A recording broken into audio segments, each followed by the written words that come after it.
Queridos amigos, estamos en esta semana previa a recordar los 50 años del asesinato del padre Carlos Mujica, un sacerdote de nuestro clero de Buenos Aires, un hermano sacerdote para todo el presbiterio de Buenos Aires, un cura de nuestra iglesia. Y qué mejor que compartir este rato de reflexión con dos hermanos sacerdotes que han sido testigos de una época, testigos de la vida del padre Carlos, que lo han podido conocer, y por eso queremos escucharlos a ellos. Muchas gracias por acompañarnos, al padre Domingo Bresi, al padre Eduardo González. Gracias por estar acá, y como les dije antes de comenzar, lo que más queremos es escucharlos, aprender de ustedes y que de alguna manera traigan al presente una historia maravillosa que ustedes han podido vivir. ¿Quieren presentarse primero para quienes no los conocen todavía? Mi nombre es Domingo Bresi, soy argentino, porteño de alma. Tengo 86 años, 62 de sacerdote aquí en la arquidiócesis, y desde el 58 al 62 compartí la formación en el seminario de Villa Devoto junto con Carlos Mujica. A partir de ahí tuvimos algunos contactos, algunos trabajos en común, y desde la ordenación mía en el 62 hasta su muerte hicimos mucho camino juntos. Eduardo González, nací en 1941, me ordené en 1970 y mi relación con Carlos Mujica fue poquito después de ordenado, sobre todo en los 2 últimos años por vivir a 4 o 5 cuadras de distancia, con lo cual me permitió tener unos diálogos muy enriquecedores y hasta de mucha orientación. Siempre decimos que las únicas personas que mueren son las que olvidamos. Nosotros creemos que Carlos Mujica está vivo en su testimonio de vida, también en una historia que queremos que ahora ustedes la hagan presente. Por eso quizá la primera pregunta sería, ¿cuál era el contexto eclesial de la época en la que ustedes compartieron con sacerdotes como Carlos Mujica? ¿Cómo era la iglesia? ¿Qué sentía la iglesia? ¿Qué vivía la iglesia de aquella época, de la década del 60 y la década del 70? Y yo definiría como un momento de shock, a tal punto que en el año 62, cuando se inicia el concilio, pero antes, en el 59, cuando Juan XXIII lo propone, se empiezan a mostrar distintas corrientes al interior de la vida de la iglesia, y entonces allí aparecen los que se denominaban preconciliares, es decir, ¿para qué queremos replantearnos la iglesia frente al hombre, frente al mundo? Y los que decíamos, no, el mensaje de Cristo se actualiza permanentemente, hay nuevos desafíos, nuevas cuestiones que nos acucian, y la buena noticia tiene que estar presente en ese mundo que se viene. Eduardo, ¿y cuál era el contexto político, social de esa Argentina en la década del 60, 70? Es difícil sintetizarlo, pero para señalar 3 o 4 vertientes. En primer lugar, hubo varias oscilaciones entre los gobiernos elegidos electoralmente y los golpes militares. El momento más fuerte es a partir del gobierno de Onganía y sobre todo, entonces, cómo se da la no participación política, la supresión de los partidos. A su vez los movimientos populares, aparecen los sindicatos con mucha fuerza, por un lado, pero por otro lado represiones también muy fuertes. Como no había elecciones, el ambiente era muy convulsionado, la universidad intervenida, la Universidad de Buenos Aires y las demás universidades también, y se da simultáneamente la aparición de lo que fueron los movimientos guerrilleros. Es un contexto muy vidrioso, muy dificultoso, que culmina finalmente en el periodo que nos interesa para hablar de Carlos Mujica con la vuelta de Perón en el año 74, el gobierno de él y su muerte. Pero en ese momento es cuando lo matan a Mujica. Hay que completarlo diciendo que esto que pasaba en Argentina se replicaba en América Latina. Había una mayor toma de conciencia de la situación de subdesarrollo y dependencia que había, la diferencia entre los que poseían los bienes, los que se llaman los ricos, las corporaciones cada vez eran más ricas y los sectores empobrecidos cada vez eran mayores. Y a nivel mundial había inclusive una revolución cultural, el Mayo francés, Luther King contra el racismo en Estados Unidos. Así que era un contexto, en aquella época se usaba mucho, hoy menos, revolucionario, en el sentido de que había una transformación profunda de todo lo que se vive a nivel social, económico, cultural y político. El lema final para esta situación era liberación o dependencia. Y en este contexto social, político, mundial y también argentino, y en esta iglesia que también estaba en pleno cambio y transformación con el Concilio Vaticano, ¿quiénes eran los curas del tercer mundo? Los curas del tercer mundo, que llegamos a ser más de 400 sacerdotes en todo el país, que de distintas formas adherimos. Un sector, un grupo de más de 200 eran más adherentes activos, otros simpatizantes y otros que hacían pastoral liberadora sin decirse que eran del tercer mundo. No había carnet de afiliación del tercer mundo. Eran los que estaban embarcados en el mensaje de los 18 obispos del tercer mundo. De ahí surge la iniciativa.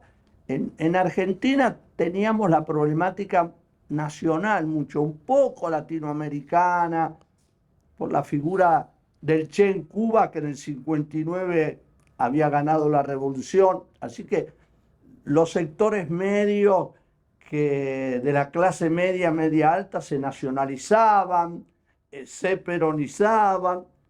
Entonces eso creaba un clima nuevo, distinto, que te llevaba a querer comprometerte de un modo mayor.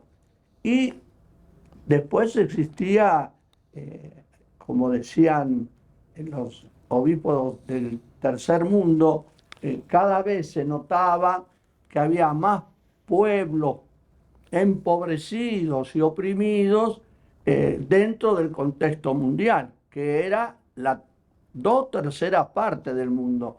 Entonces eso creaba realmente, yo digo, en la conciencia de la Iglesia un desafío. Esos 18 obispos habían participado del concilio, en el concilio habían firmado un documento que se llamaba el Pacto de las Catacumbas, donde como obispos se comprometían a vivir pobremente entre los pobres. Lo que hacen es que, viendo la situación de los países donde ellos vivían, no tienen más remedios que acompañar los procesos de descolonización, por ejemplo, que se daban en África. Y todo eso creó un clima acá en Argentina que incitó a este grupo de curas a expresarse en una adhesión que se le envió a Elder Cámara, y después, el 1 y 2 de mayo del 68, se hace una reunión para ver qué significaban tantas firmas de tantos curas que nunca habían estado reunidos ni juntos y estábamos en la misma orientación. Y ahí se decide iniciar un camino de encontrarnos para ver cómo los últimos acontecimientos, Concilio Populorum Progressio, documento de los 18 obispos e inmediatamente Medellín, incidían en un replanteo de la vida de la Iglesia, de los curas, las religiosas y los laicos.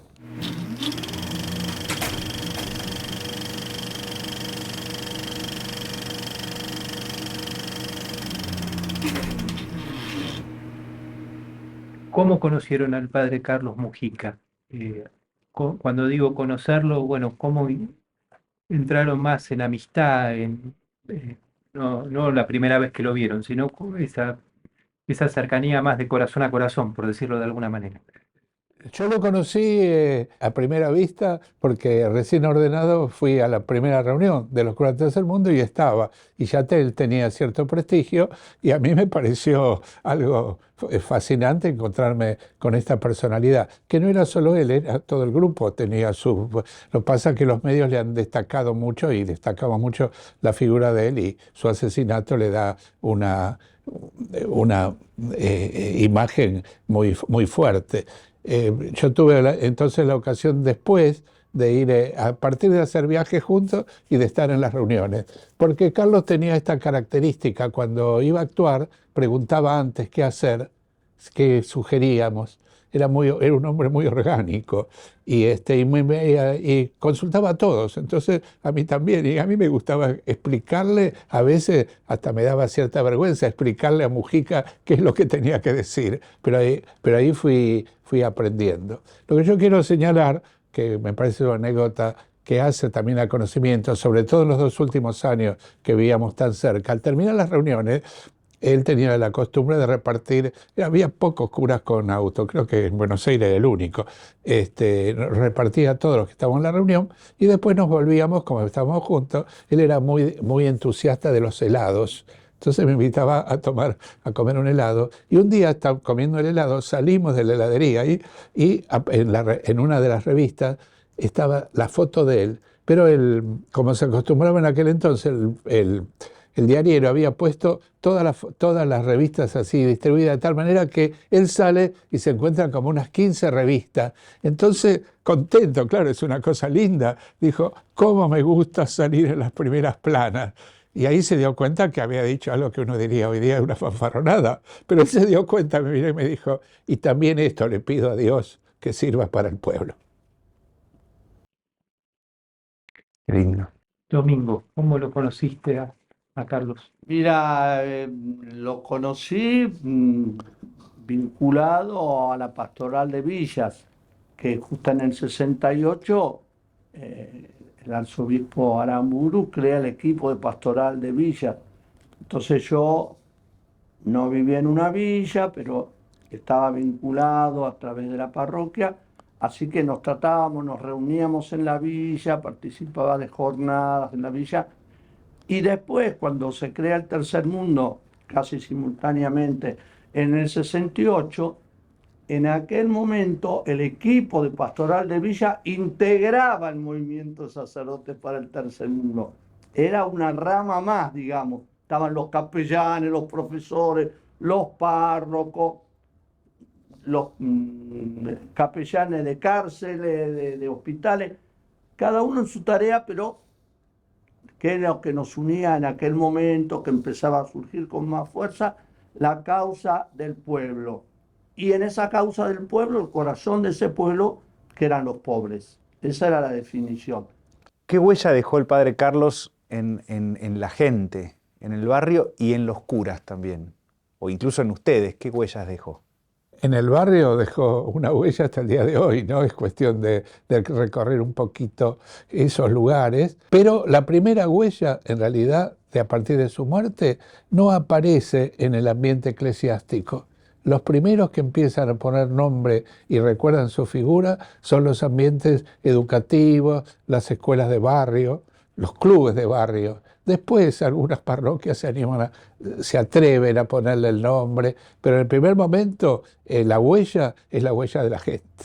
En segundo lugar, hay que tener en cuenta que, bueno, en el clero él era una figura, él representaba a un movimiento conflictivo en el sentido de que había que tomar posiciones, y sobre las posiciones se podía estar a favor o en contra, o en el medio, o opinar. Pero entonces, la huella de Carlos para mí en el clero, sobre todo de Buenos Aires, que conocí más en ese momento, fue como un desafío a responder con la vida de cada uno a lo que él estaba proponiendo, que no era solo su propuesta, era la del grupo, pero que aparecía como propuesta de él.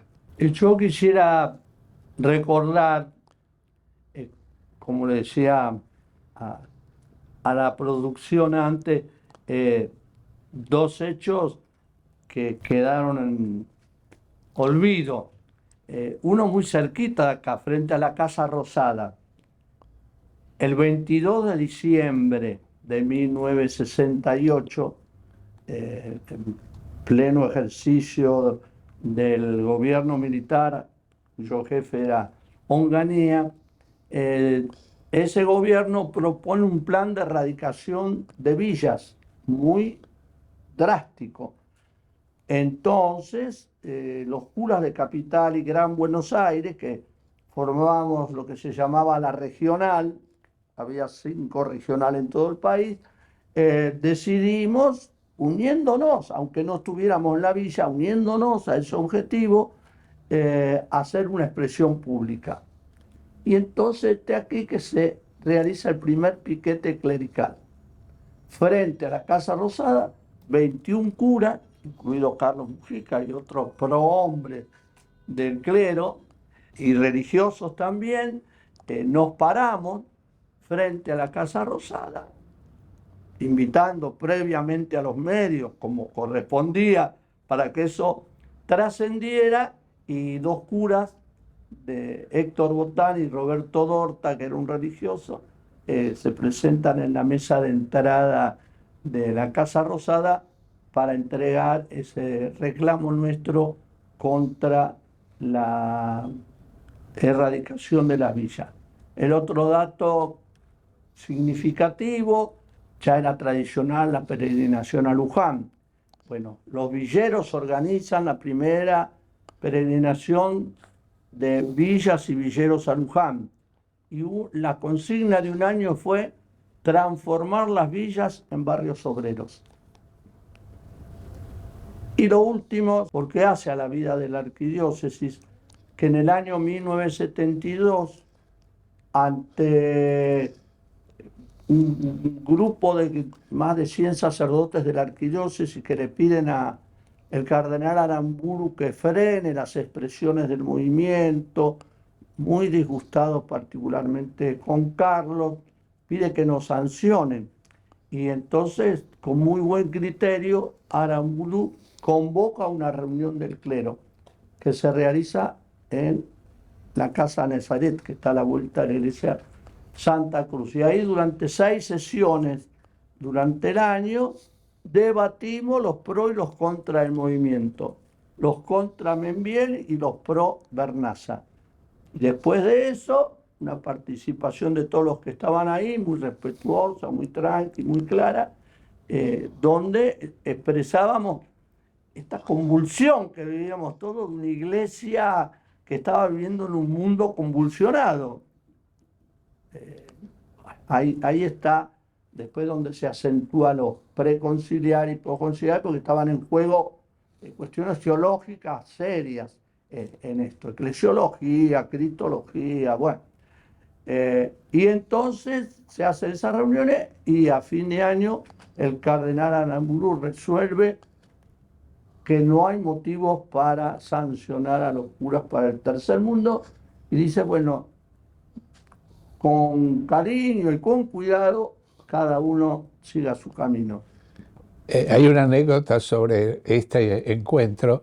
Había 2 polemistas fuertes. Uno era Carlos Mujica, entre otros, pero el más fuerte, más apasionado, a mi punto de vista, era Carlos Mujica, y por la otra posición, el padre Julio Membiel.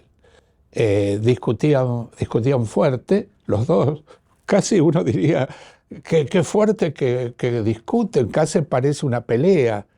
Terminó la discusión y entonces Carlos se acerca, o Julio, uno de los dos se acerca y le dice, Carlos, hoy almorzamos juntos también, ¿no? Y el otro le contestó, sí, pero me toca pagar a mí. O sea que ese mundo que parecía tan agrietado, tan herido, sin embargo, hacía posible un cierto encuentro por la personalidad de este tipo de clero, ¿no?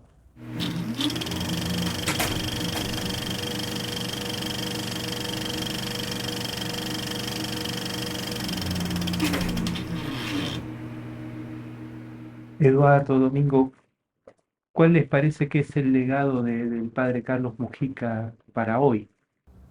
Para hoy, digamos, desde el punto de vista de la fe nuestra, es que tenemos que asumir a fondo el mensaje de Jesucristo. Es decir, yo puedo citar, no lo voy a hacer porque es muy largo, pero todos los textos en los que del Evangelio en los que Carlos se fundaba. En la profecía de Isaías sobrevine a evangelizar a los pobres, a liberar a los oprimidos, la bienaventuranza del hambre y sed de justicia, el seremos juzgados en el amor, en el juicio final. No hay mayor amor que dar la vida por el que se ama. Para mí ese es el mejor legado. Es la vivencia del Evangelio a fondo, que después va a traducirse en la dimensión social y política de la sociedad. Esto de que Cristo histórico, la historia se hace ahora, el reino de Dios se empieza a construir ahora, la encarnación, tenemos que encarnarlo en el pueblo tal cual es, y en el pueblo los más débiles, desprotegidos, excluidos, que son los pobres, eso. Y después el legado, eso yo lo relativizo un poco, pero en confianza les digo que no sé cuánto duran los personajes en la historia, no son eternos. Hasta hoy, bueno, esto de los 50 años, gracias a ustedes, se puede revivir, pero por ahí otro ni lo mencionaba este tema.